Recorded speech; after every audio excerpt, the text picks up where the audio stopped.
2004년부터 인류유산 프로젝트라는 그 명목으로 65세 이상 된 그 연륜이 있는 1,500명의 을 대상으로 인터뷰를 했습니다. 이 프로젝트의 목적은요, 인생 경험이 풍부한 그 분들로부터 삶을 살아가는 지혜와 그 유산을 물려받아서 후세 사람들에게 어떻게 살면 정말 지혜로운 삶을 살 수 있을까? 당신들이 생각하는 인생을 살면서 당신들이 느끼는 그 인생은 무엇이었냐에 대해서 질문을 던졌습니다. 그 질문 가운데요, 참 의미 있는 한 질문이 있는데 바로 이런 질문이었습니다. 돌이켜보니 뭐가 여러분의 인생에서 가장 후회스럽던가요? 이 질문이었습니다. 65세가 안 되신 분들이 많은데 우리 젊은이들도 한번 생각해 봤으면 좋겠습니다. 내가 지금까지 살아오면서 내가 후회됐던 일들이 과연 무엇이었을까? 이 질문에 대해서 필 레머 교수가요, 기대한 답이 있었습니다. 아마도 알코올 중독이나 또한 불륜이나 사업 실패 등등 이러한 것들이 살아가면서 가장 후회스러운 일이었을 것이다 라는 그런 생각을 했습니다. 그런데 답은 아주 의외의 답이 나왔습니다. 그 질문을 던진 응답자의 대부분의 사람들이요, 자기 인생의 가장 큰 그 후회되는 일들은 걱정하는데 너무 많은 시간을 쏟아부었다. 걱정하는데 시간을 다 허비해버렸다는 것이 1위를 차지했다는 것입니다. 여러분, 이 응답에 동의하십니까? 여러분들의 인생의 삶의 시간들을 쭉 돌아보시면 여러분들은 얼마의 시간을 걱정하는 데 쏟아부었습니까? 거기에 정열을 다하셔서 어떤 분은 걱정을 묵상하는 분도 있지 않습니까? 제가 그 인생의 삶을 살면서 걱정하는 사람들을 보면서 김도양의 노래 중에서 참 바보처럼 살았군요라는 그 제목의 노래가 있지 않습니까?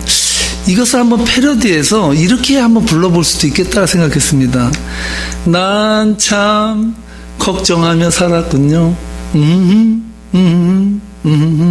이렇게.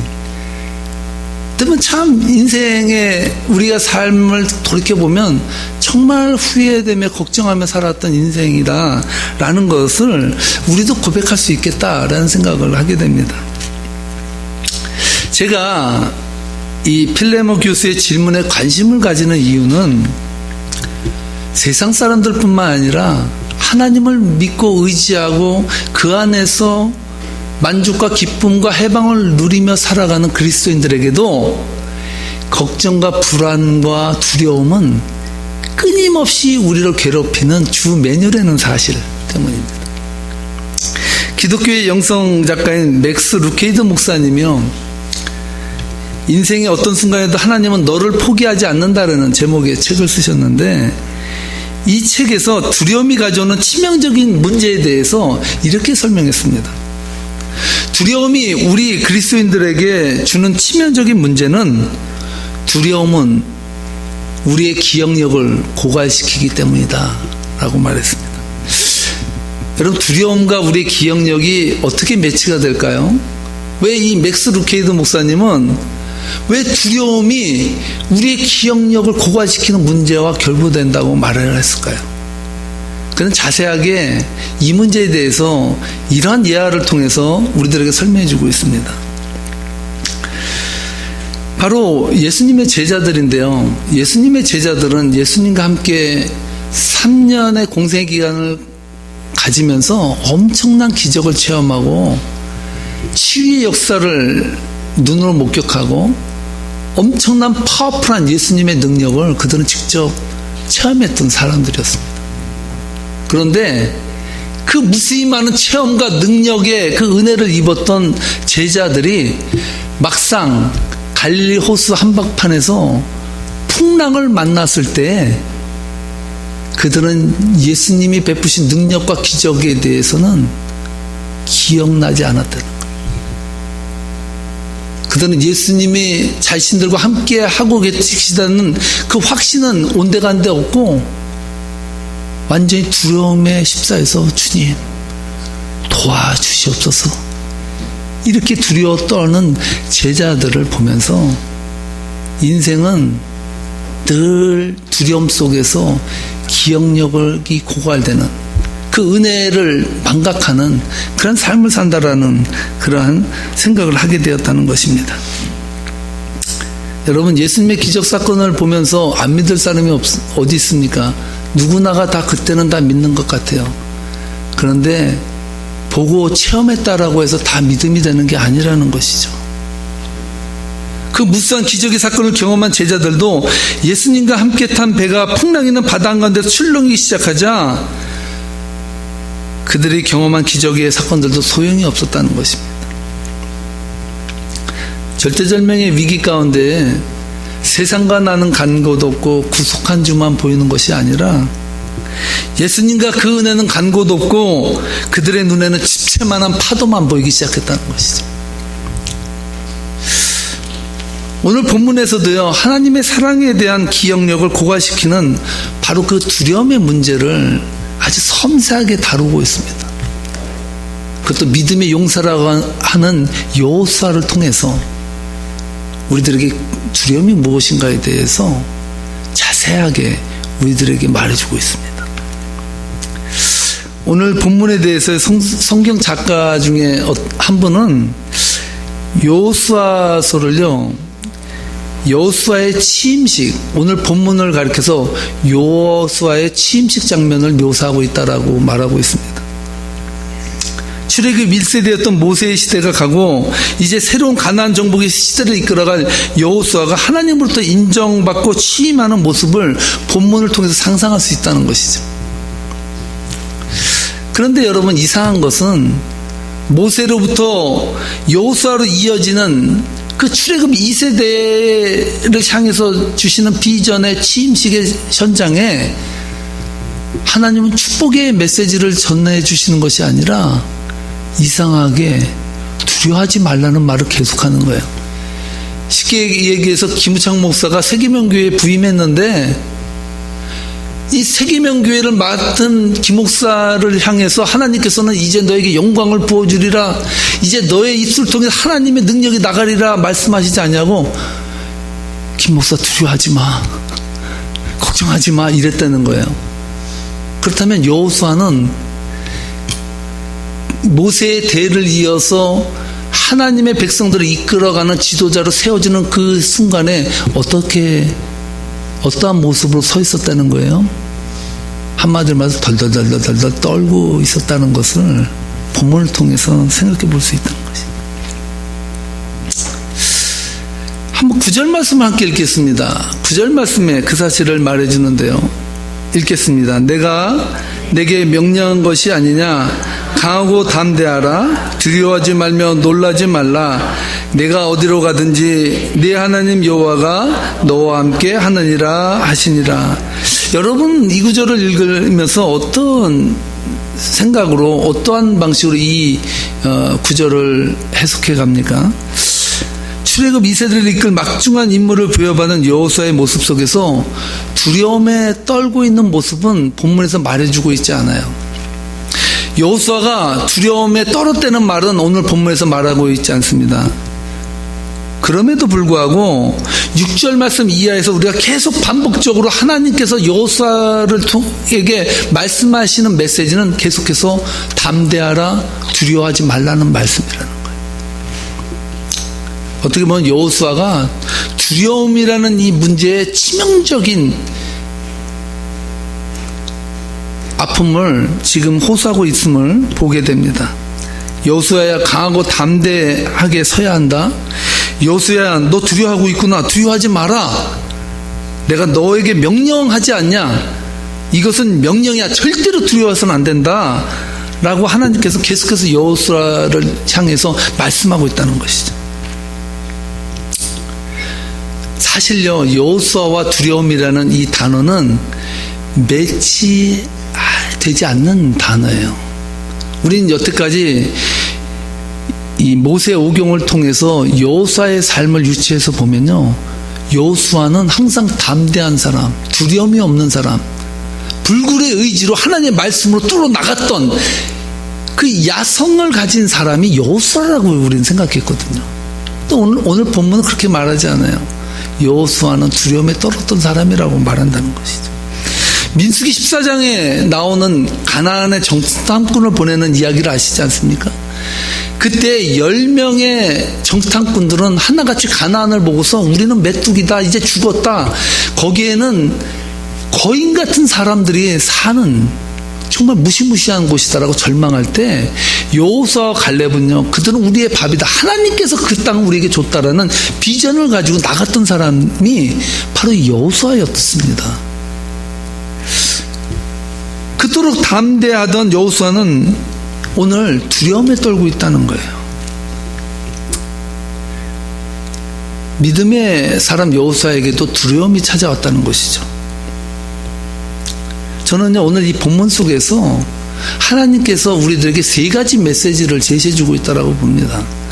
오늘 저는 여러분과 함께 이 3가지의 물음을 던짐으로써 그 물음을 통해서 하나님께서는 오늘 우리들에게 삶의 순간순간마다 찾아오는 이 두려움을 어떻게 극복하며 살아가야 되는지 그 로드맵을 함께 배워가는 시간이 되었으면 좋겠습니다.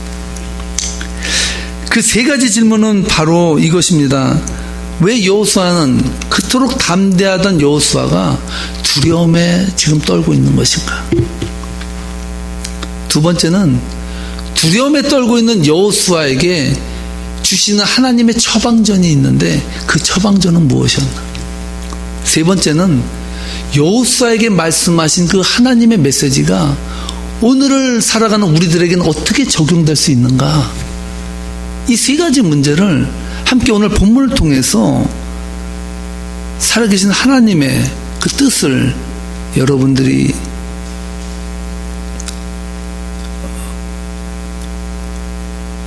찾아가는 시간이 되었으면 좋겠습니다. 먼저 여호수아가 경험하고 있는 두려움의 문제를 다뤄보겠는데요.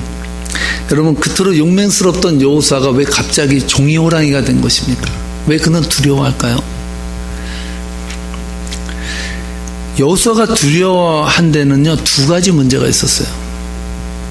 첫 번째는 여호수아에게 잃을 것이 생겨버렸어요. 두 번째는 여호수아에게 책임감이라는 것이 부여됐어요.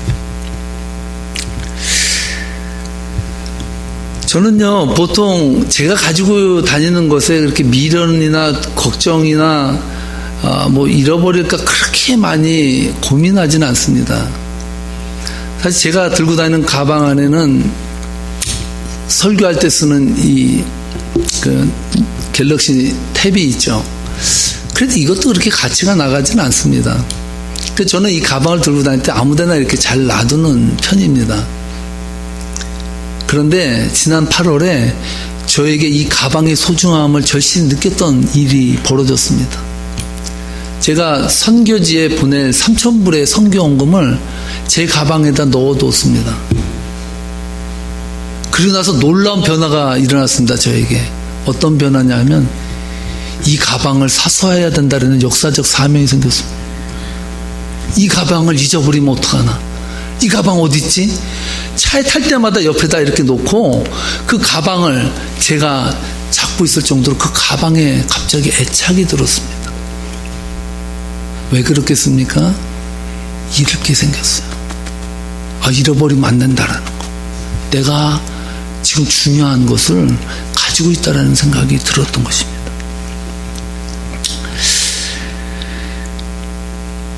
지금 여호수아에게 이런 마음이 들지 않았겠습니까? 그전에는요, 모세라는 지도자가 있었어요. 자기는 그 밑에서 시종으로 모세만 따라가면 돼요. 그냥 잘못해도 책임은 다 모세가 져요. 또 하나 잃을 게 없어요. 냈다 믿음이라고 얘기하면 되는 거예요. 근데 막상 책임이라는 게 주어지고 나니까, 막상 자신이 지위를 갖게 되니까 그 다음부터는 어렵다는 것이죠. 여러분 요새 대선 토론 많이 보지 않습니까? 문재인과 또 그 밑에 그 여러 대선 후보들 중에 문재인이 대통령 지금 당선 후보 1위 아닙니까? 대선 토론하는 거 보세요. 문재인은 한마디를 해도요 조심해요. 잘못하면 표 깎이거든요. 근데 밑에 후보들은요 죽기 살기로 달려들어요. 문재인만 공격하는 거예요. 왜 그렇습니까? 잃을 게 없어요. 갖다 질러보면 되는 거예요. 아니면 말고. 그러니까 문제는 아닌 거죠. 왜? 잃어서는 안 되는 게 있는 거예요. 두렵죠.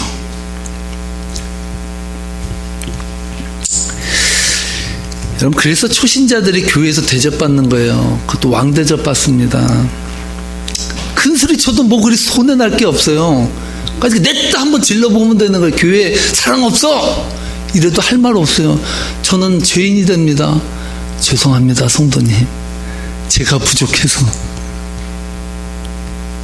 잃을 게 없습니다.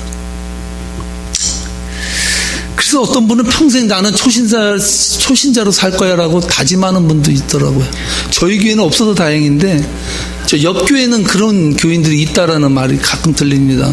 나는 평생 초신자로 큰 소리 치며 살 거라고. 교회에서도요 책임이 부여되고 하나님이 주신 거룩한 멍에가 지어지고 나면 그 다음에는 큰 소리 치고 싶어도 못 치는 거예요. 그 멍에의 책임감이 무언지를 알기 때문에.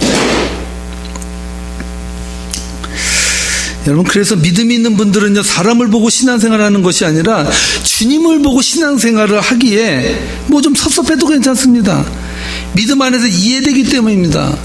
목사인 제가 마음대로 좀 얘기해도 괜찮아요. 왜? 담대하고 믿음으로 주님을 보기 때문에.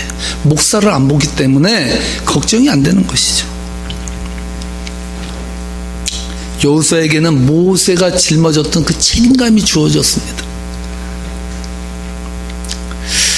그때부터 여호수아는 그렇게 담대하던 그 믿음은 온데간데 없고 사시다무 떨듯이 두려움에 휩싸여 있는 것을 오늘 본문 속에서 우리는 보고 있다는 것이죠. 제가 어렸을 때 이연세 만화를 봤는데요. 이연세 만화 중에서 축구에 관계된 그 만화가 있습니다. 제가 제목은 오래돼서 생각이 안 나요.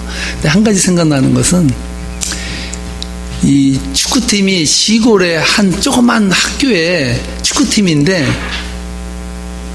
이 코치를 잘 만나가지고요 너무나 축구를 잘하는 거예요. 공을 잘 차요. 그래가지고 이 팀이 전국 대회에 나갈 정도로 유명한 축구팀이 된 거예요. 그러다 보니까 그전에는 운동화 다 떨어진 운동화 신고 축구하다가 갑자기 이들에게 지원이 후원이 들어오기 시작했습니다. 축구화가 삐까번쩍하게 아주 그냥 멋진 축구화가 생기고 유니폼까지 입게 된 거예요. 근데 그때부터 문제가 일어났습니다.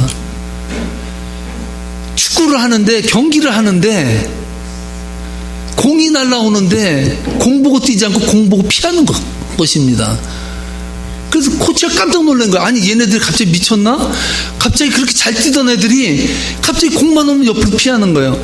왜 그런가 봤더니 얘들이 새 축구화하고 새 유니폼을 얻고 나니까 그것이 더럽혀질까 봐 걱정을 하는 거예요. 그 전반전이 끝나고 코치가 화가 났습니다. 다 집합시켰어요. 어떻게 했겠습니까? 야 너희들 다 엎드려, 일어서 엎드려. 계속해서 그 유니폼이 완전 진흙에 그냥 문드러질 정도로다가 그렇게 벌칙을 줬습니다. 그러나서 놀라운 일이 벌어졌어요. 어떤 일이 벌어졌겠습니까? 5대0으로 지던 것이 7대5로 이기는 그러한 역사가 일어났습니다. 어떻게 일어났습니까? 이미 유니폼은 다 버려졌습니다. 잃을 게 없어요. 이제 뭐 그렇게 애지중지할 필요도 없어요. 그래서 이겼다는 거예요. 여러분 세상을 살면서 제일 무서운 사람이 어떤 사람입니까? 어떻게 그렇게 잘하세요? 죽기 살기로 덤벼봤습니까? 여러분, 싸움을 해도요, 죽기 살기로 대드는 사람은 당해낼 수가 없어요. 세상을 살아도요, 잃을 게 없는 사람들은 여러분 열심히 죽기 살기로 살 수밖에 없어요.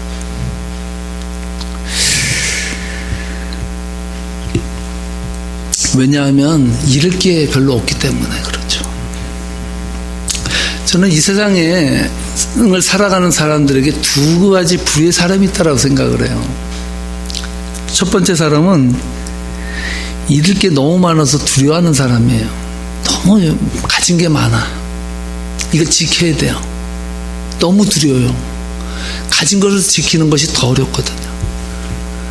근데 또 한 부류의 사람이 있는데 잃을 게 없는데도 두려워하는 사람입니다. 이 사람은 왜 두려워할까요? 답은 한 가지입니다. 잃을 게 있다고 생각하기 때문에 두렵습니다.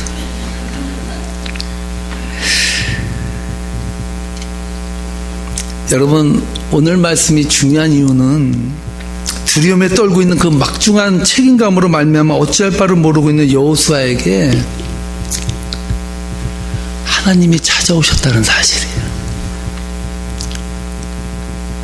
두 번째는요, 그 두려워하는 여호수아에게 찾아오신 하나님께서 창조자가 직강으로 여호수아에게 이 세상을 살면서 두려움을 극복할 수 있는 그 로드맵을 정확하게 찝어서 가르쳐줬다는 것입니다. 할렐루야! 이것이 영광이에요. 이 말씀의 권위는 하나님으로부터 온다는 거예요. 그 두려움에 떨고 있는 여호수아를 향해서 하나님께서 직접 나타나셔서 그에게 두려움을 극복할 수 있는 방법을 정확하게 제시해 주셨다는 거예요. 그래서 오늘 그 방법을 우리는 배울 필요가 있다는 거예요. 이것은 우리 인생을 살아가면서 두려움에 떨고 살아가는 우리들에게 정확하게 적용할 수 있는 말씀이기 때문에 배워야 되는 것입니다. 한 가지 분명한 사실은요, 여호수아는 이 로드맵을 배우고 나서 인생이 달라져 버렸어요. 어떻게 달라졌는지 아십니까? 10절로 11절 말씀에 보면 이렇게 말합니다. 함께 읽겠습니다. 이에 여호수아가 그 백성의 관리들에게 명령하여 이르되 진중에 두루다니며 그 백성에게 명령하여 이르기를 양식을 준비하라. 사흘 안에 너희가 이 요단을 건너 너희의 하나님 여호와께서 너희에게 주사 차지하게 하시는 땅을 차지하기 위하여 돌아갈 것임이니라 하라. 아멘. 두려움에 떨고 있는 여호수아가 담대하게 백성들의 관리들을 소집하기 시작하고 또한 그들에게 명령을 내리기 시작하고 그토록 두려움과 공포에 떨고 있던 여호수아가 백성에게 비전을 제시하기 시작했다는 사실입니다. 할렐루야. 어떻게 그렇게 됐을까요? 많은 사람들은 여호수아가 하나님을 직접 만났기 때문에 그게 눈이 완전히 뒤집어졌다, 완전히 바뀌어졌다라고 생각합니다. 근데요, 여호수아가 변화된 가장 근본에는 그것보다 더 중요한 것이 있어요. 여러분, 예수님이 곁에 없어서 제자들이 두려워했습니까? 예수님이 곁에 있어도 두려움은 있어요. 그 풍랑이 있는 바다에서 죽겠다고 아우성 치던 사람들이 제자들이에요. 그다음 오늘 이 본문에서 하나님께서 우리에게 두려움을 극복할 수 있는 힘, 두려움을 이길 수 있는 그 능력이 어디에 있나, 그것을 오늘 본문을 통해서 제시해 주고 있다는 것이죠. 모세가요, 두려움을 극복하게 된 근본 뿌리는 하나님께서 우리들에게 주신 말씀에 있다는 거예요. 8절 말씀입니다. 함께 읽어보도록 하겠습니다. 이 율법책을 내 입에서 떠나지 말게 하며 주야로 그것을 묵상하여 그 안에 기록된 대로 다 지켜 행하라. 그리하면 내 길이 평탄하게 될 것이며 내가 형통하리라. 아멘. 여러분, 인생을 살면서 형통한 인생을 살고 싶습니까? 두려움에서 해방되고 싶습니까? 그렇다면 여러분을 의지하지 마시고 하나님께서 주신 그 말씀을 여러분의 입술에 담아서 그 말씀을 매 순간마다 여러분의 입술을 통해서 복되어지게 여러분 그렇게 말씀을 묵상하기를 주님으로 축복합니다. 하나님은 정확히 말해요. 여호수아에게 너는 하나님의 말씀을 묵상해라. 거기에 형통이 있다. 형통은 이 세상이 줄 수 없는 하나님만이 줄 수 있는 힘인데 그 힘이 어디에 있다고요? 말씀이 있다는 거예요. 여러분 믿음 생활하면서 가장 위태로운 신앙생활은요, 믿음을 감정에 두고 신앙생활하는 사람입니다. 이러한 생활은요, 아주 뜨거울 때는 엄청난 변화를 경험하기도 합니다. 하나님이 나와 함께 동행하는 것처럼 느껴져요. 그러나 마음속에 시험이 들고 마음속에 올무가 묶여지고 문제가 생기게 되면 그 다음에는 확신이 두려움으로 바뀌어지게 되어 있습니다. 하나님을 믿은 것이 아니라 자기 기분을 믿었기 때문입니다. 그래서 여러분 믿음의 깊이는 감정이 아니라 말씀 묵상에 있습니다. 말씀 묵상의 깊이가 바로 믿음의 깊이입니다. 그러므로 믿음이 있다는 것은 말씀을 늘 인생의 표준으로 삼고 그 말씀을 통해서 내 생명을 공급받는 자가 이 세상에서 두려움 없는 인생을 살아갈 수 있다는 것입니다. 그래서 다윗은 시편 1편에서요 이렇게 고백하더라고요. 복 있는 사람은 악인의 길을 쫓지 아니하며 죄인의 길에 서지 아니하고 오만한 자의 자리에 앉지 아니하고 오직 여호와의 율법을 즐거워하여 그 율법을 주야로 묵상하는 자로다. 저는 시냇가에 심은 나무가 시절을 쫓아 과실을 맺으며 열매를 맺음같이 그 잎사귀가 마르지 아니함 같으니 그 행사가 다 형통하리로다. 다윗도 그것을 경험했어요.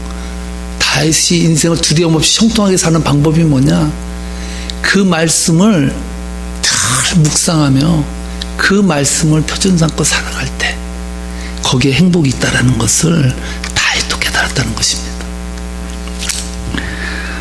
오늘 하나님께서는요 극도의 불안과 염려로 점철된 그 인생을 살게 된 여호수아를 향해서 직접 말씀해 주고 계십니다. 율법을 말씀을 내 입에서 떠나지 말게 하고 매일 순간마다 그 율법의 말씀을 묵상하고 그 말씀을 실천하려고 힘을 쓰게 되면 너는 반드시 형통하며 두려움이 물러갈 것이다. 이렇게 말씀해 주셨습니다. 여러분, 지금 여러분은 무엇 때문에 두려워하십니까? 여러분 잃을 게 많습니까? 여러분 그 이뤄지는 것 때문에 무섭습니까? 하나님 안에는 잃을 것도 얻을 것도 없어요. 왜 그렇습니까? 모두가 다 하나님 거예요. 이 확신이 오면 거기서부터 세상을 이기는 담대함이 나옵니다. 말씀 마치겠습니다. 지금이 바로 하나님의 말씀을 묵상할 때 아닙니까? 여러분 복잡하고 혼란하고 두려운 이때가 하나님을 찾을 때입니다. 하나님을 만날 때입니다. 하나님은 만날 준비가 되어 있어요. 여러분들의 말씀에 입각해서 그 말씀을 주야로 묵상하며 그 말씀이 나의 힘이라고 고백할 때 그때부터 하나님의 역사는 여러분을 통해서 일어날 줄 믿습니다. 이 말씀을 듣고 승리하는 저와 여러분 되시기를 주님의 이름으로 축복합니다. 기도하시겠습니다.